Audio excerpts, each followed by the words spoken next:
Straight in from the 51st Bassmaster Classic, we have the champ Hank Cherry, and finally, I reveal what you've all wondered. Does Dave wear pants while recording these?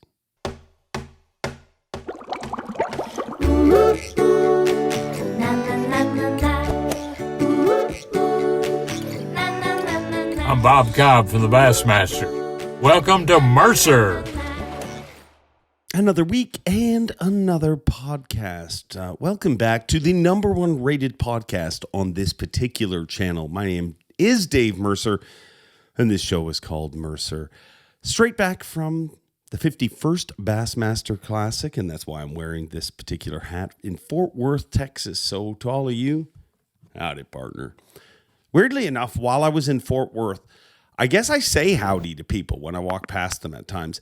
But every time it came out of my mouth when I was in Fort Worth, I felt like I was making fun of people. But I didn't hear anyone say howdy. But I guess just because there's a lot of people wearing cowboy hats.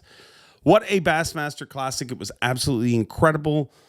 Second biggest attended Bassmaster Classic, which is so weird because you literally still can't go for dinner here in Ontario. I mean, something is jacked up in the world, and who knows what it is. But an amazing Bassmaster Classic, an amazing champion, some highlight moments that stood out to me. I mean, so many cool moments on stage. You know, Matt Robertson was awesome on stage. Takumi Ito was awesome on stage.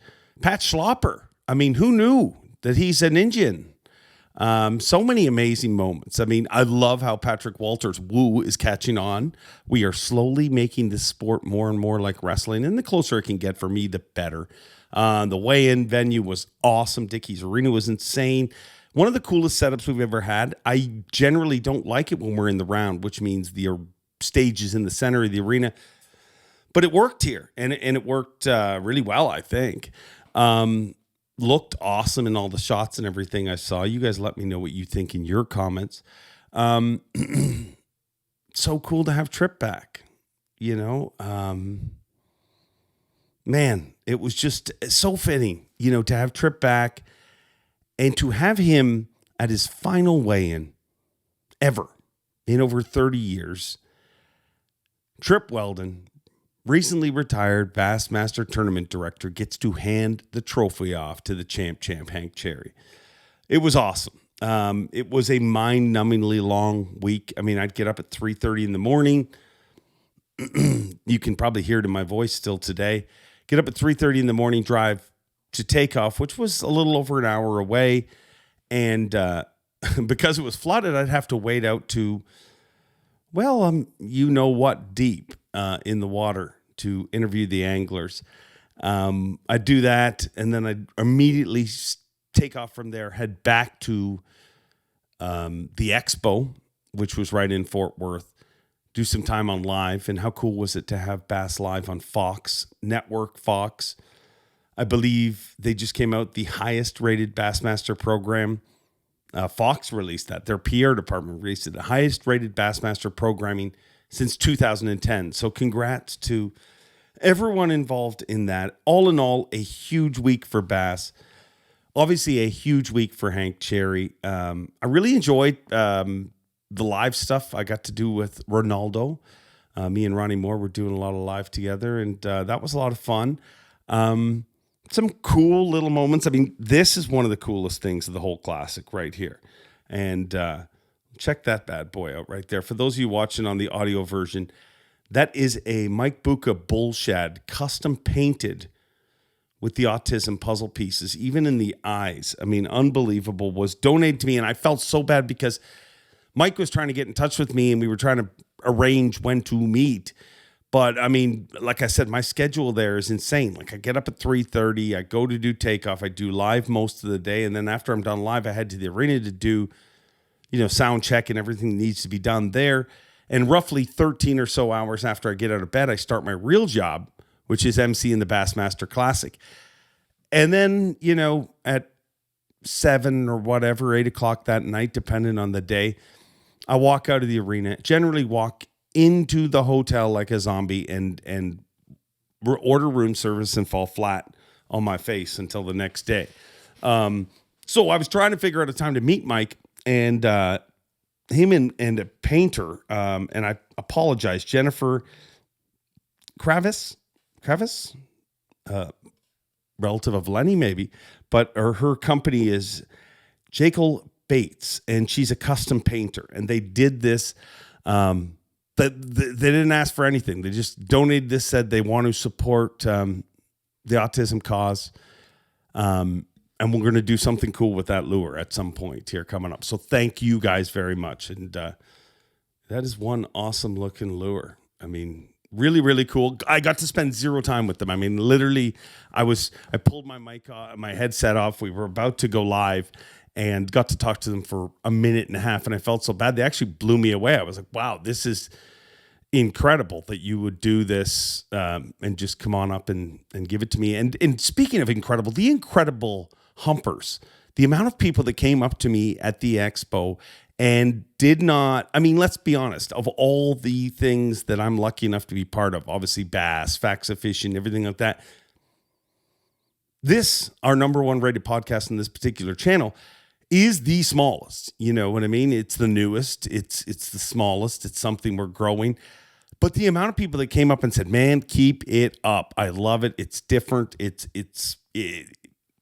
personal. It's one-on-one. It's the amount of people that came up and encouraged that blew me away. And speaking of which, I mean, our subs on YouTube are blowing up. Thank you very much for each and every one of you. If you don't sub, make sure you do, because every once in a while, and check to make sure your sub's good, because every once in a while, YouTube will knock subs down. But I mean, in the 10 weeks that we've done this, I think we've added, I think close to 3,000 new subs in 11 weeks now, I guess, since I went solo, partner.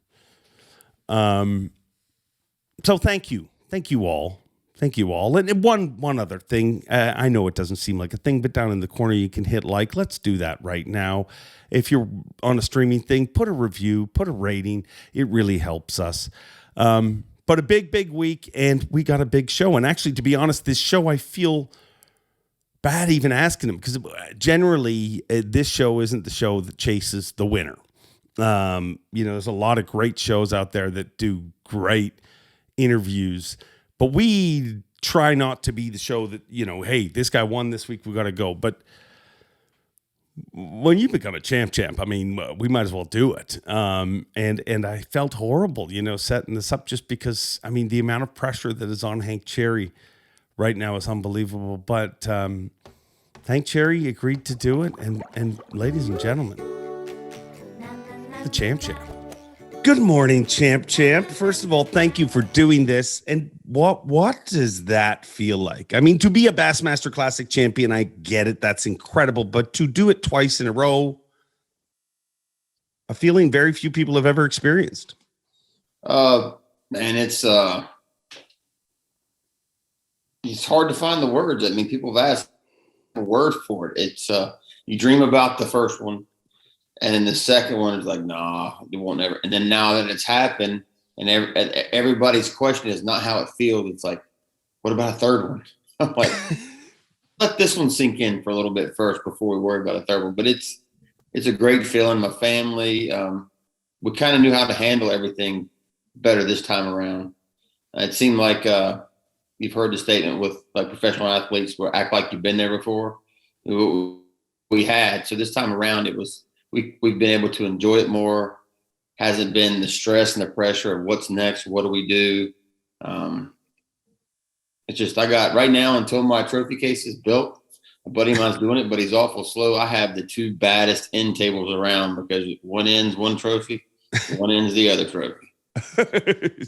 That is awesome. Is that why you were so calm that week? When we were, every time I kind of talked to you or even interviewed you at takeoffs and stuff, you were really calm. Even leading the Classic, going into the final day, you were kind of like, if it's our time, it's our time. If it's not, was it because you've already won it? I think so, but I've been there before, and this one was much different than the first one, because that last day was, I'm telling you, it was the hardest day that I've ever fished on the water in a tournament situation. But you just got to have faith in what you're doing, that it's going to work. And me just learning to block out what's going on with everybody else, because I can't control what they're doing. I can only control the variables in front of me. And if I've done my job and I catch my 5 and I get beat, I honestly was going to be happy to hand it to Matt or whoever. I just wanted to stay in the moment and not get pressured by it, but just enjoy the fact that I was in that moment again, because it's so hard to get into that Super 6 going into that final day of the Classic. And I just wanted to make sure that I took it all in and really enjoyed that day. Why was it the toughest day? Why was that last day the toughest day? It was just the heat, or? Well, the heat for one. I think the fish were leaving, not necessarily going out deeper, but the water was still rising. So I still think they were going back further.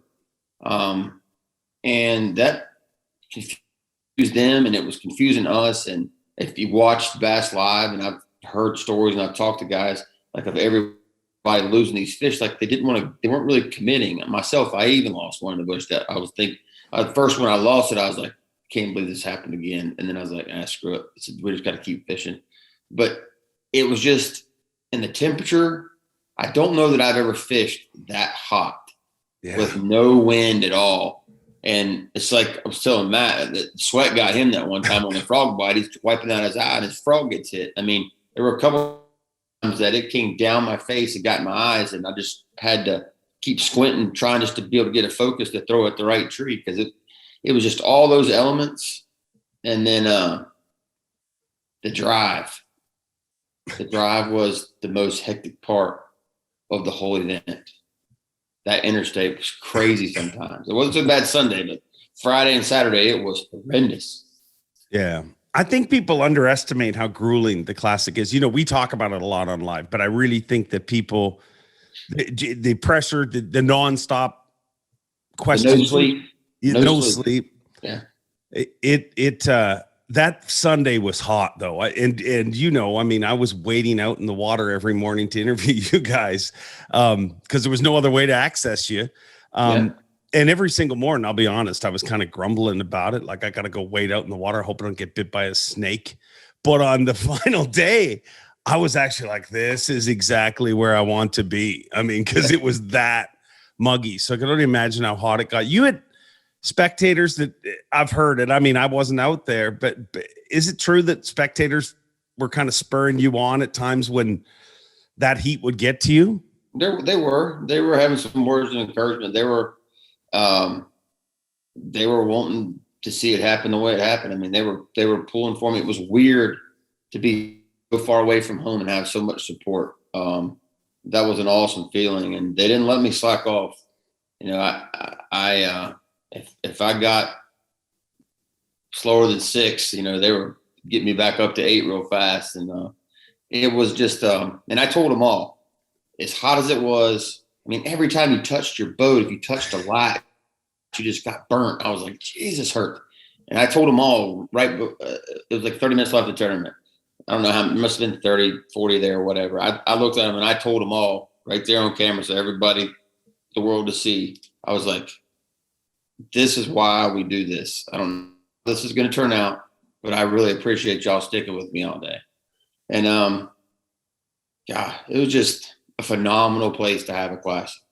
Not just because I won. If I wouldn't have won, it still would have been a phenomenal place. Just the atmosphere, the arena, yeah, the people just being so excited about fishing.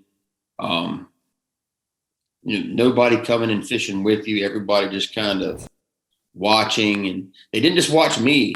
That was the cool thing about it that I did notice throughout. Like, if I were somewhere and I would leave and there was another guy in the tournament, whether he was leading or not, you would see 7 or 8 guys. They would just float to go look at those guys, and they kind of just watched people fishing, and you could tell that it's because it was new and they hadn't seen it before, and it was their lake, and that's all you heard is Ray Roberts is a crazy place to fish. It's got big ones, but you catch them one day, you can't catch them the next. And we had, I think we put on a pretty good show for them, you know, conditions and everything we had at hand. You know, the crazy thing about this, the whole thing was Brock, because he goes the first day to the area and he doesn't know why he can't catch him. Goes back to the same area the second day, boom, catches him.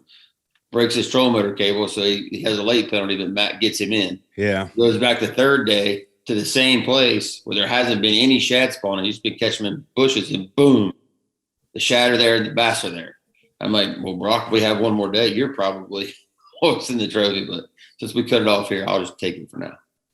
On stage, and I don't know how many people picked up on it, and I'm sure there's lots of pictures of you guys hugging on stage and stuff, but one of the cool things being on stage at these moments is you do get to see a lot of what's really happening. And I mean, you had just won and you're literally pointing to Brock and saying, get up here, get up here. You know, why was it so important for you to have him up here to share that moment? Me and Brock and Kelly and Tyler, we really are passionate about it. We're trying to go at it. We're trying, to get Tyler to take that next step. Kelly's had a bit of a rough year, but he's a good fisherman. He'll get it together. But Tyler hasn't had the successes and really until this year. And you've seen him have this chance to shine. And a lot of that has rubbed off from myself and Brock. I mean, I can tell you right now, Brock is by far the hardest working guy on the Elite Series. By far. I know in his time and Brian New and those guys were out there, but I'm telling you, Brock doesn't get near the credit he deserves. More second place finishes than probably any. I think so at this point. And they've come in a quick span. And he seems like he's always in there. But that dude loves fishing. He breathes fishing. He is phenomenal to talk to and bounce stuff off of. And, his family and my family have come pretty close, I guess, from the tornado warning at Pickwick got me close to his family because I was there at the house while Brock was still fishing. He was still practicing. I was back. I was like, I don't deal with storms.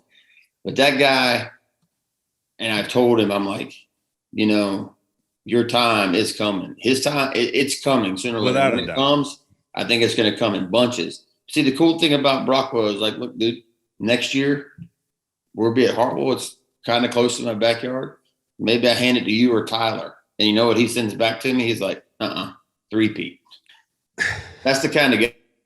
I mean, he is really a good guy. He's kind of like me. You take him the wrong way because he's kind of quiet and standoffish, and he's not afraid to voice his opinion.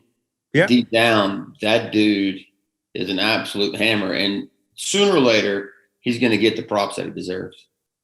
Yeah, and I think amongst the anglers, he definitely gets that. You know what I mean? I don't think there's any anglers on the elites that don't think that Brock, but I agree with you. And that's just the truth. I mean, it just explains our sport. Seconds don't get you you need to win. You know what I mean? Nobody remembers second, and it's an overused quote, but you need to win to get that moment. And I don't think it's a question of if, it's a question of when with him. How important is that rooming situation for you? Because if you look at your record, since you guys started rooming together, I'd say, I mean, not that your career wasn't going great before that, but I'd say it got even better. Well, it kind of re-energized me, I guess. Yeah. Because he one time, especially the Tyler thing, because he is, except for the lifting weights and kind of wild thing Tyler is, I was like him at one time, and I was stuck with that one thing I wanted to do, which was punch all the time. I wanted to throw a jerk bait or a jig all the time. That was it. That's all I wanted to do. And to see him adjust,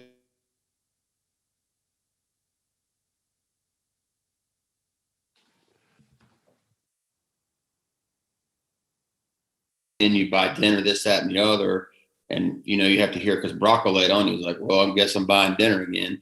We have what is it? I have 2 top 10s and a win.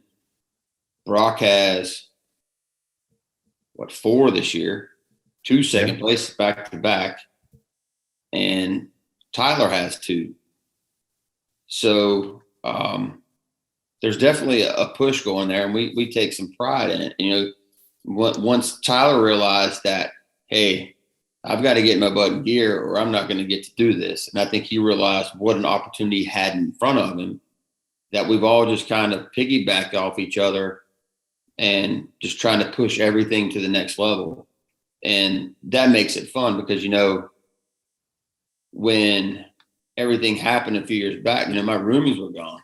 Yeah. Jacob Porosnik is like my brother. He's just one of those guys. Some people love to hate him. I love him as a brother. I would do anything for him, and I got used to learning from him, and Hackney was gone. And I got used to learning from Hackney. I've learned so much from that guy. That guy is one big bucket of knowledge if you'll listen to him. But he's kind of in that same lone wolf, standoffish. But once you get to know him and he trusts you, you trust him, that knowledge you can gain is just incredible. And I kind of look at myself kind of in that role with these guys. And, and I explain it, like, especially with Tyler, I'm like, you can't do it Brock's way. You can't do it my way, but you can take some of the stuff we do and make it your own. And it's going to make you a better fisherman. And that's what makes our sport so cool is you can learn lots of stuff, but you don't have to do it exactly the way another guy does it, but you can make it your own. And that's what I think makes a good bass fisherman. And that's why I know there's big things to come from Tyler sooner or later. So does having, lack of a better term, less experienced anglers rooming with you and learning from you playing maybe the Hackney role that Hackney played in your life, does that keep you committed and the wheels locked on? It does, but I've learned a lot, like punching wise. The first time I flipped bushes for the first time at Toledo Bend. I remember you top 10. Had no idea what I was doing. I remember. I got through it. The next time I went flipping, and I actually was taught some stuff about flipping, was with Tyler. The first time we actually met and like spent any time together at Rodman when it was in the drawdown. Yeah.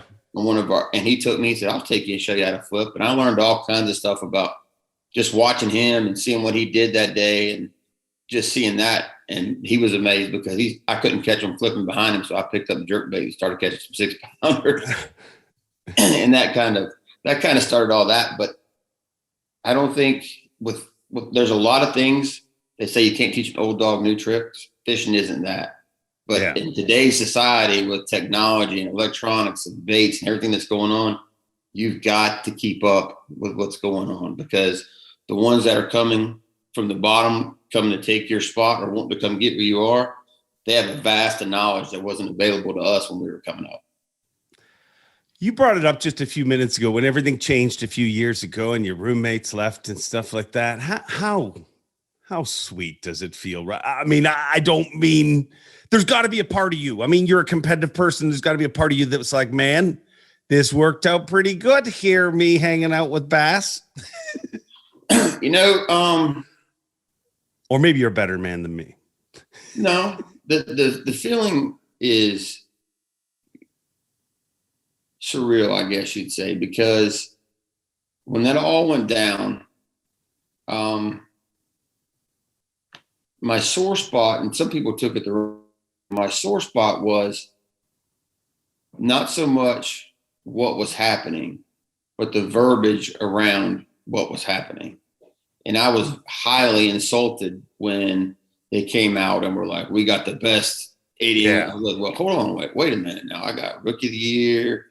I won the All-Star event, almost won my first spot. I mean, so that part was pretty insulting to me. But when I took a step back and I realized, hey, Bass isn't perfect. Nobody's perfect. But where would anybody be right now without them? So I kind of took it on my head and my shoulders. I was like, you know what? Like me or not, call me the bad guy. I'm going to defend them. I'm going to defend them every chance I get. I may lose some fans, I may gain some fans, but I'm not worried about that. That's the right thing to do. That's why I stood up there when we were at it was St. Clair, the AOY championship. Yeah. I knew who the winner was. I knew I'd heard all the commotion. Well, we need to have an asterisk beside it because man, forget about that. Like if you're a baseball fan, are you still pulling for Hank Aaron? He's not coming back. Yeah. The legends of the sport, they come, they go. That's just the way life rolls. I mean, it's always the next big thing. Somebody's coming to fill a spot. Somebody's coming to fill a spot. Sooner or later, somebody's going to come fill my spot. That's just the way it is. I would be arrogant to think that they couldn't. But you don't know. Nobody knows what lies ahead and what's coming. I mean, there could be another kid that's 18 years old, could be the reincarnation of Jordan Lee. He's right around the corner. He's just struggling. He's trying to get it. And you don't know when he's going to get it. And there's some guys that never even get that opportunity for one reason or another. It just doesn't go their way. But the quality of fishermen we have in my area, just my area alone, I could name 10, 15 guys that have the ability to come do what we do right now. But for whatever reason, it's not their choice. It's not their path. It's just not their journey. And I just feel like when all that went down, that we needed to hold the ship and have the right direction. And I think now looking out the other side, the future of bass and the future of bass fishing all around, I think is just a much brighter place. I agree. I mean, the vibe and the energy and the excitement around it is really I'm gonna a story that you didn't even see. I mean, you know what? Let's move on. I'm not even going to tell that story just because that this will really bother people to hear me say I'm not going to tell a story, but it doesn't matter because I want to talk. I want to focus on you know everything that's going on now and all the positive. You already mentioned it, but is that the truth about pro fishing, that pressure is never off? You have won 2 back-to-back classics. You have not even literally, you just slept in your bed for the first time. Yeah. And already people are talking about number 3. Is that the truth of pro fishing, that you grow up thinking there's going to be a happily ever after? I mean, if I'd have said to you that the day after, you know, you sat on the classic stage crushed in one of the most uncomfortable moments, just so you know, for me and you, more uncomfortable for you. But when we made you rewatch those losses at your first classic, and just so you know, I didn't even know we were doing that. I heard in my ear, hey, we're going to play some footage of Hank Cherry. He lost some big ones. That's all I heard in my, and so I throw and I'm like, Hank, let's have a look. You lost some key fish today. Yeah. And I'm watching it. It's the most crushing thing. And then the even more most crushing thing was when I hear in my ear from my producer, all right, we're going to replay it again. And I had to edit. But if I had said to you at that moment, if I had said, hey, Hank, a few years from now, you'll be back-to-back Bassmaster Classic champion, you would have thought, I'm good to walk away. But the pressure seems like in this sport, it never ends. The pressure doesn't, but, but what it does, I tell my kids, and I've said it all the time, you got one choice in life. It's how you choose to react to whatever happens. You don't make the decision. You just have that choice. And at that moment, I could have chose, to just give it up, give it in. But I knew that I was that close. And I knew the fire was burning. I knew I could get that close again. And it affected me. I had like a year and a half bad span where I had some good tournaments, really bad tournaments. I missed the Classic twice, but I tell people all the time, and they really look at me like I'm crazy, but you could make the Classic every year and zero in that event.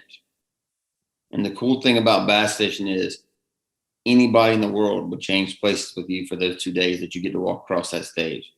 That feeling is like your chance to be a country music star, a rock star, WCW wrestler, everything all at one time. I mean, that's it. All eyes on you. And the part that I really enjoyed about it was, and I've paid attention to, and my wife caught on to it, like in the beginning, when they don't really know who you are, you get the golf clap. Yeah. And as it goes, it gets louder. And then this time, when I came out from that tunnel, I mean, it was like, boom. I was like, I could be Tom Brady right now. I mean, this is great. This is just like phenomenal feeling. And, there were the walks of life of people that you come across with this whole journey that we're on. it's just amazing. And just as a fisherman, you don't realize the effect that you can have on other people's lives with what you do and how you speak and how you talk. And that part is just, you know, overwhelmingly humble.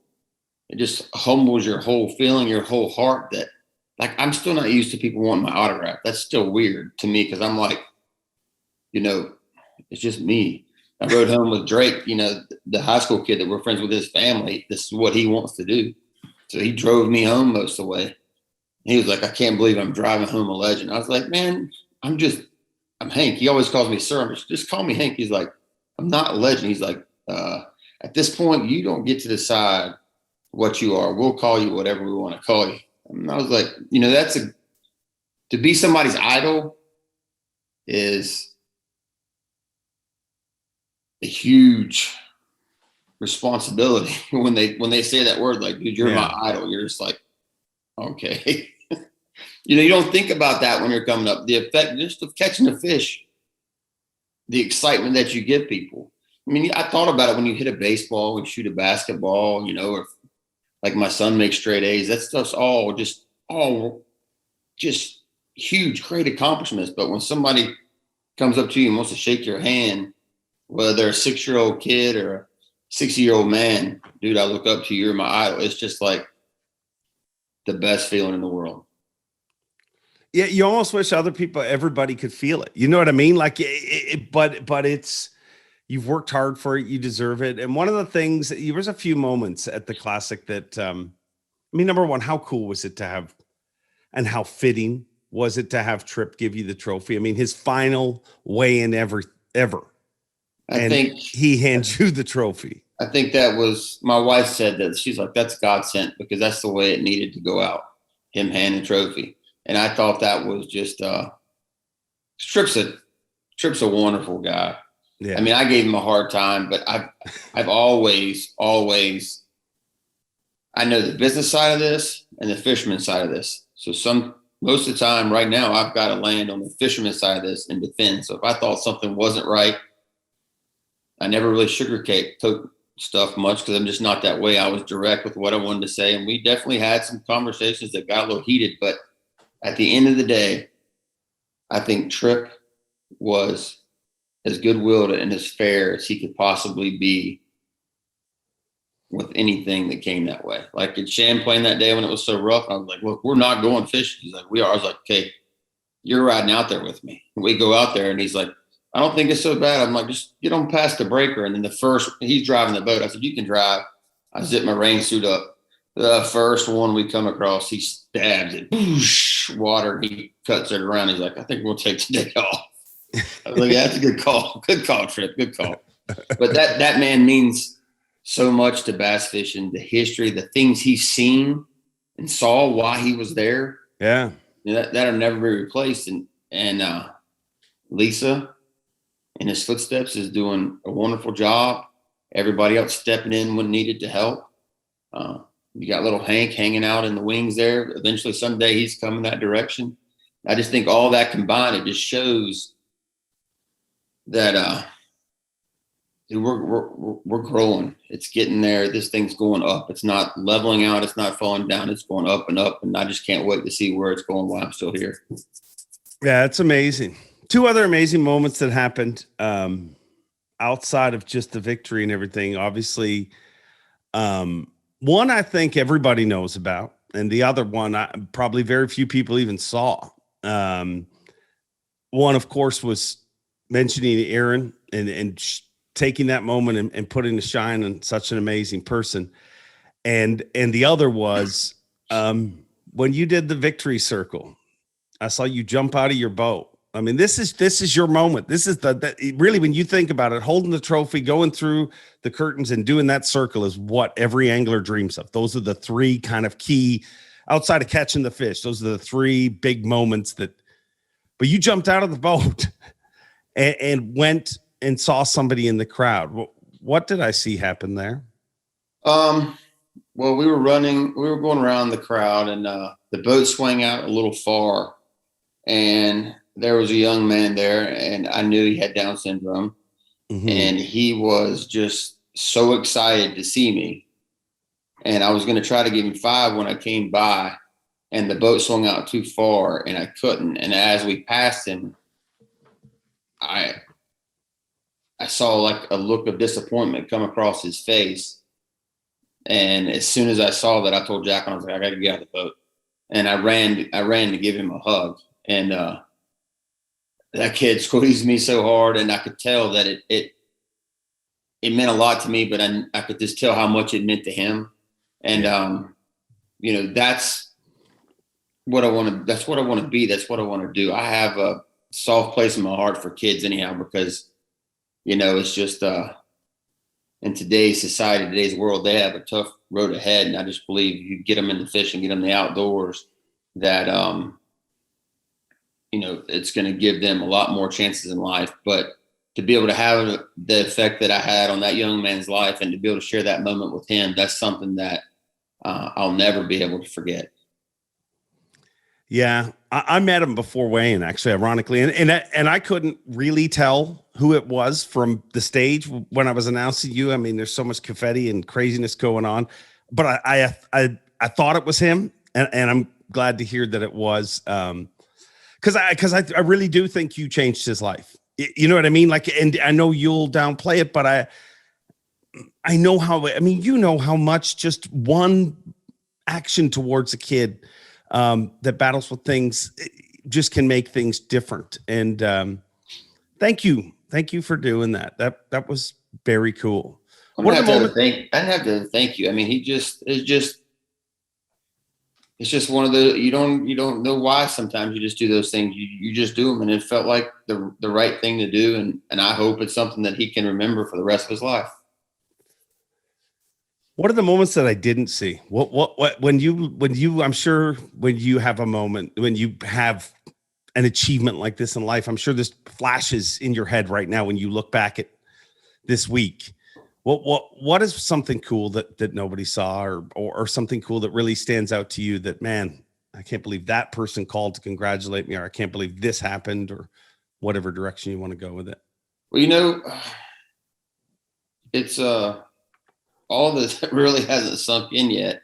Yeah. One of my idols, and I've told you this before, I don't make any bones about it. One of the highlights still of my career, probably more than the 2 classics, was when I beat Kevin in his backyard up there at Muskegon and White Lake. Yeah. And believe it or not, I win. He's one of the first dudes texting me on my phone.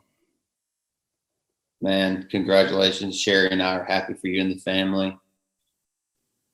Just enjoy the ride. Just to see that. And it's kind of like that. It's kind of like that old cliche, like when your heroes become your fans. It just shows the respect that we give each other in the fishing community. And he's been there, and he knows how difficult it was to achieve this. And by far, I talk about Aaron as, one of my top 3, and, Kevin is in that top 3. Yeah. And just to get that message from him is just absolutely a great feeling of accomplishment. Yeah. Yeah. Well, and you brought Kevin up, so I want to say 3 names to you: Rick Clun, Kevin Van Dam, Jordan Lee, and now Hank Cherry. Well, how do you fit into that group? I guess I'm a part of it. Jordan texted me, he said, "Welcome to the club." I haven't heard from Rick, but in Rick fashion, I'm sure I'll see him at the next event. He's a special man too, for the bricks that he laid, the foundation of the sport. But to be part of that group is, it's not what you dream about. I mean, you dream. I told you before, I dreamt about the one. I caught the carrot, didn't really know how to handle it after. Now I got 2 carrots, and everybody's talking about the third one. But the group thing is pretty cool. The other thing that I think is really cool that has kind of been overlooked about this now is there's two Hanks in the same town with the trophies. Yeah, you have a lot of obscure records you're going to have. We talked about it, that night over a few drinks after you won, but you're going to be the longest reigning classic champion and simultaneously the shortest reigning with our next classic. So you'll get a lot of weird records, but the good news is you're going to be rich because Christian has pockets full of confetti, but I don't want to burst the bubble. But if you look over my shoulder here, you see that box right there. Yeah, I see it. That is confetti from every classic I've ever emceed. So you have 2 layers of it, and I've got every champion. So tell Christian I got the market cornered. Or if he finds somebody to buy it, I mean, maybe I'll sell it. I think he actually sold some to Bruce for $20. If you want to know the truth. Good.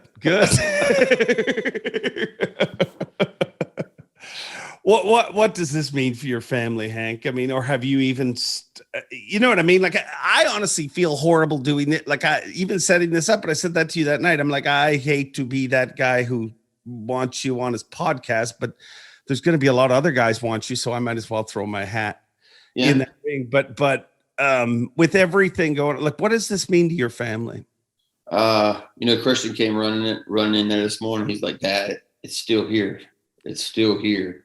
To be on Bella's birthday week, for him to be with me, it means a lot. It's like I told Jack, and I'm not sure exactly what the road ahead is going to be like because last year's was kind of cut with COVID and everything was Zoom calls and there wasn't a whole lot of going out and promotion and this, that, and the other. And, this time's going to be a lot different. We're very proud. That day, I think Christian saw, he's a very athletic kid. He's very competitive. Sometimes he gives up on himself in certain situations. And I think that day was a good reminder to him that you just got to keep going. You don't know the outcome. You just got to keep going. The outcome doesn't matter. It's the effort you put into it.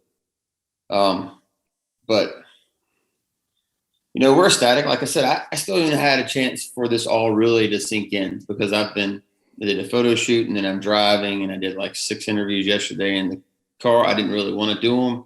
I kind of made it clear that I wanted to at least wait a couple of days. Yeah. A totally different situation. I'm going to do Matt's tonight, but the calls kept coming in and I was like, they always say, be careful what you wish for. I was like, I'm going to do this. We're going to do them all. We're going to make sure we answer everybody back. So I've been, I don't know, since about 7:30 this morning, 7:40, I've been just answering text messages that just flooded my phone for the past 3 days. So I'm excited. I'm looking forward to what the future holds. I don't know what that is. I'm excited about my bait coming out. I'm just, I just hope I get a chance to meet more people and tell them thank you. I tell you this, what we will do. Now I do have a pretty good surprise that'll be coming up for next year. And maybe we can work it out where we do it live for your podcast, maybe where we can get it live. Whoa. But I've got a what's the best word without giving it away? I'm going to do a salute of sorts to certain members of the community of the world, really, with my boat wrap next year. And it's going to be a really cool thing that I'm really proud of. I'm not letting the cat out of the bag yet, but I think it's going to be pretty exciting. I think a lot of people are going to be proud and very appreciative. It's going to be pretty cool. Wow. Yeah. And we will definitely do it here live if you're so inclined. Yeah, no better place to do it. You were there since the first fish loss and you've been there since the 2 trophy grabs. So might as well do it then. Yeah. One of the coolest things you said in this interview for me personally was that feeling you get coming into the arena and how it gets louder and louder every year, because that to me, people wonder, well, sure, I have a cool job, but ultimately that's what I try to do. Like there's 2 moments in your guys' life where you guys can actually get cheered. I hate that about pro fishing. I hate that there's, you don't have that moment, the Masters moment where you're surrounded by people and you sink the putt and everybody goes nuts, but you do have it at takeoff, and you can have it at takeoff, and you do have it at the arena. And so if there's any, to hear you say how you guys notice it getting louder and louder, that's a huge compliment. But my last question for you, and I'm going to let you get back to being the champ. Why you, Hank? Why you? Have you? But because you said it earlier, you said there's people that come and they're so talented and it just never happens. And I'm sure you had moments in your career where you started to feel like maybe that's me. But why you? You are a back-to-back Bassmaster Classic champion. Well, why do you think this happened to you? If I gave any kind of answer, it's probably going to come out cocky or conceited, or I'll be judged one way or another. That's the spotlight, because I used to have a target about this big, and now my target's this big. But I just think I've always known since I was a kid that I was meant to fish. And I just think that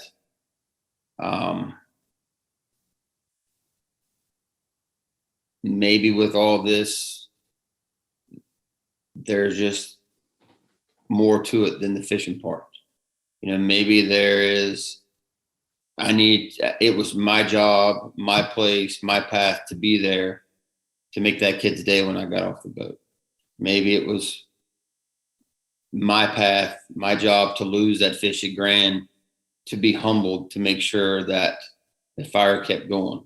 If I win that one, maybe I get overconfident, conceited, and then my career just tanks. Maybe I become that one-hit wonder.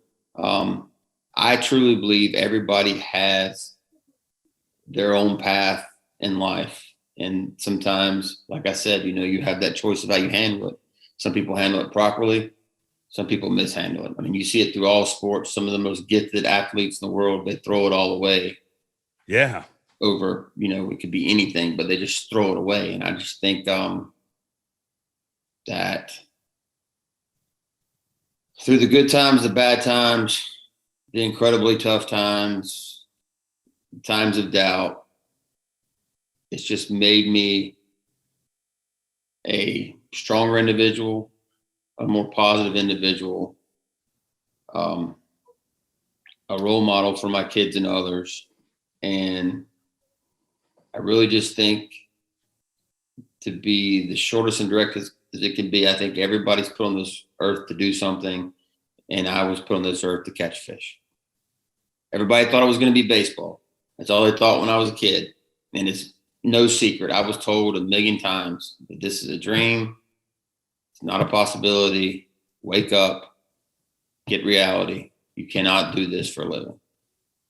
And lo and behold, here I am, 2-time Bassmaster Classic champion. It's amazing when it's real easy to, isn't it funny how the narrative changes depending on where you are at that time? Like if somebody sat down and said to you after you lost that first Classic, or after baseball didn't work out the way some would have predicted, if they said, well, don't worry, there's something coming. At that moment, you just hear womp, womp, womp, womp, womp, womp, womp, womp. But looking back, you're like, thankfully I didn't, Yeah, I knew from a kid, Sunday mornings, Bob Cobb, watching all of it. I mean, Jim Bitter, the fish flopping off the boat, Hank Winter on the spinnerbait, Brian Kerschel. I mean, I just knew. Don't know how I knew. I just knew I was going to be there someday. I just knew. I didn't know how. I didn't know when. I just knew. And I tried several paths and ways, and I had to just realize it wasn't my time. Let it all happen. I mean, it all happens, because this still goes back to, everybody talks about, if you have belief or you don't have belief, and the Bible tells you all you need is a mustard seed. That's all the belief you need. And, Jesus, God take care of you, and faith and all that. And I get it. And to the point that all this happened by 1 ounce. Yeah. That's the only reason any of this happened. 1 ounce started all this. I mean, that 1 ounce could have gone here. An ounce is like nothing. A couple of water drops. I mean, 1 shad, whatever you want to look at it. It's just an ounce. But that was my ounce that kindled the fire that started all this. To be clear, the ounce you're speaking of is to qualify, right? To get to. I won the Southern Open, the last one of the year, by 1 ounce. If I don't win that tournament, I probably qualify for I'll qualify for the leagues, but I probably don't take the bid because no way financially I can afford it. I mean, 1 ounce did all this. So I mean, it's just, it's crazy. And that is the most unbelievable thing of the whole thing. I mean, people are going to remember the back-to-back. I mean, I'm going to remember it. But when I'm done and I walk off the stage and I become, baseball dad, following Christian wherever he's playing, whatever he's doing, if he ends up doing that, I mean, he's so smart, it might be a brain surgeon, I don't know, or Bella's dancing or wherever they are. There's not a time in my life that I'm not going to sit back when somebody asks me about my career, and the first story I'm going to tell them is about that 1 ounce. Wow. I mean, that's just, to me, it's just, I ought to have that T-shirt, 1 ounce. I mean, because that's why I'm here. It's crazy, but it's not. It wasn't, and that one too wasn't the most glamorous win. There was some weird weather that happened with that tournament, but persevered through it, and the 1 ounce got me here, and I thank God every day for that 1 ounce. And you think about it, all the negative that comes with anything, like you won this title last year, and people would point a negative to that, like you didn't get to do the sports shows and a lot of the stuff because of COVID. But man, if that doesn't happen, this tournament is 4 months earlier, and maybe you don't even win it because the fish will be totally different. Yeah, I mean, it's all. Everybody was like, "Man, you picked a bad time to win the Classic." I was like, "No, there's never a bad time to win the Bassmaster Classic. I mean, there's never a bad time to win a regular season event. There's just not. That mind frame of thinking is just not there. I mean, winning the Classic last year with COVID coming along and shutting everything down, as far as financially, I knew my family was okay. And as a father, which you are too, that's our job, making sure our family is going to be okay. So there are lots of ways you can look at it. I'm not mad. I've never been mad. I've not been bitter, but I did. And Jacqueline kind of brought it up last night when I got home. She said it was kind of fitting that Tripp walk off in the sunset, hand you that trophy, and you kind of get to do a redo and get to see it all now. And I'm looking forward to it. I don't know what all holds the future holds. I don't know. I just know that any opportunity I get to represent us and represent Bass, I'm gonna try to do the best of my ability, and that's all I can do. You're awesome, Hank. You are, for the rest of your life, the champ. And the only you can change that. I mean, if you go win 3, I guess you're the champ. I mean, it could happen. It is pretty close to home. It could, but I said it this time, and I'll say it again. No matter what happens at that event, at that venue, I am fulfilled, and knowing that I have the opportunity to get that again and bring it home, or the opportunity to hand it to one of my friends and competitors and look in their eyes and get to tell them, hold on, don't answer your phone, and get ready, because we're all chasing the same thing. No, I'm not going to lie. Like when we get there, it's game on. I'm trying to win 100%, but I'll either get to change my life again or be part of changing somebody else's. And to me, that's pretty cool. pretty amazing. I know I've said last question 10 times, but I need to ask you this. I forgot. Matt Airy, what was that conversation like? Because he's you 7 years ago. You know what I mean? That's the feeling he's feeling today, I would imagine. I told him, I was like, the best thing that came out of this, Matt, was they don't have to play my fish loss ever again. you got a highlight reel now. You've got plenty. I was like, but just understand that just like with me, things happen. Yeah. And that's golf. They miss putts, fish come off. You can't control it. Sometimes they do, sometimes they don't. You can't explain why. But I said, Matt's another guy. I've known him long enough. I've competed against him forever since, local stuff all the way going to here now. And Matt's another guy that his time's coming. He is. He's well put together. He's well rounded, well versed at what he does. He's surrounded by some very good fishermen too. So his time is definitely coming. We have a lot of guys like that. Their time's coming. And the good thing for them is they're all younger. Yeah. So, I mean, in my opinion, they could just, since I'm getting up there, they could just let me have the third one and then that'd be nice. They could fight over the rest of them. I mean, that would be nice of them, but I don't think that's going to happen. But Matt's a great guy. His family is his family is wonderful. I felt bad for him, and we thought it was really going to be really, really close. And I went and talked to him in the boatyard, and we took some pictures. And I was like, dude, look, we both said the same thing. No matter which way it works out, no hard feelings, be happy for each other. And we were just both ecstatic that the trophy was coming back to North Carolina. Yeah. And, our area, I've said it a lot and people get kind of cliche about it, but our area has some serious fishing talent. And what's funny about it, though, is our lakes are terrible. Is that why you guys? But I think that's why we got to where we are, is because we had to really hard. Struggle to fight through these guys to catch these guys, and I think that part just makes just seeing the success of all the guys in this area. It's just really overwhelming. I mean, you could show up at one time, you could show up just to one of our weekend winter tournaments and you might have 4 or 5 elite guys, 3 or 4 FLW guys, and we're all fishing against each other. But we've been that way. We've been that way since we were coming up fishing, since kids practically. Yeah. I mean, that's just the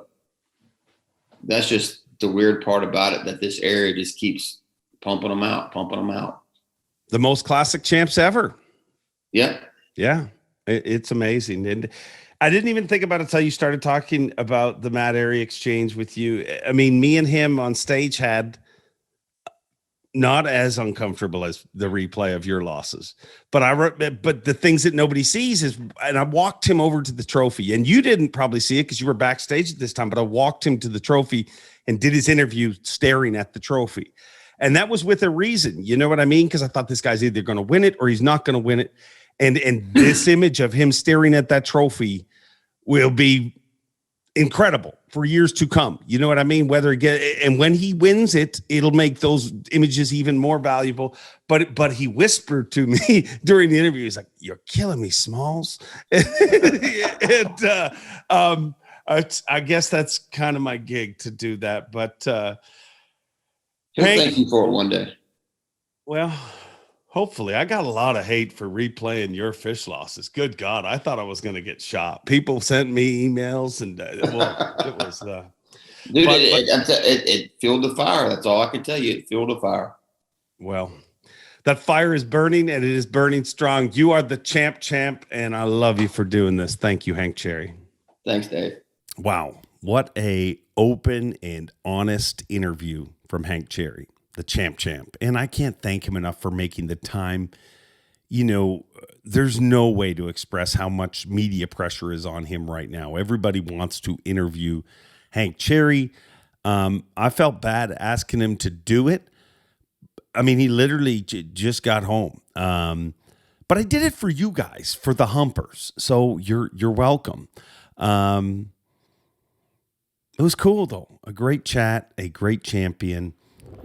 And something he touched on stage and we talked about in the interview is pray for our friend Aaron Martins.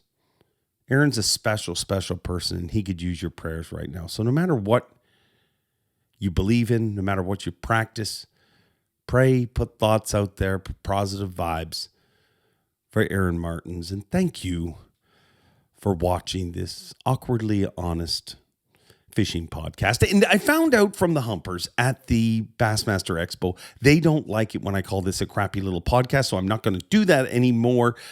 Thank you for listening to the #1 rated fishing podcast on this particular channel. You can help us grow by liking. Believe it or not, it makes a big difference. Subscribing, reviewing, and all of that stuff. So thank you. Oh. I just realized you can move your cowboy hat with your eyebrows. ADD? Yeah, you know me. Thanks for watching. We'll see you next week. Thanks for watching. Please like, comment, and subscribe, because Bob Cobb of the Bassmasters told you to. You hear?